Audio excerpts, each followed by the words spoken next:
পরিশ্রম সৌভাগ্যের প্রসূতি। ভাব সম্প্রসারণ। সৌভাগ্য নিয়ে পৃথিবীতে কোনো মানুষের জন্ম হয় না।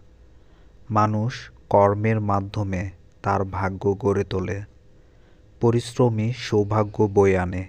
উদ্যম, চেষ্টা ও শ্রমের সমষ্টি সৌভাগ্য। যিনি জন্মদান করেন তিনি প্রসূতি। মা যেমন সন্তানের প্রসূতি, তেমনি কঠোর পরিশ্রম হলো সৌভাগ্যের প্রসূতি বা উৎস। মানুষকে তার কর্মফল ভোগ করতে হয়। ভালো কাজের ফল ভালো, মন্দ কাজের ফল মন্দ। কোনো কাজই আবার সহজ নয়। কঠোর পরিশ্রমের মাধ্যমে কঠিন কাজও সহজ হয়। জীবনে উন্নতি করতে হলে পরিশ্রমের কোনো বিকল্প নেই।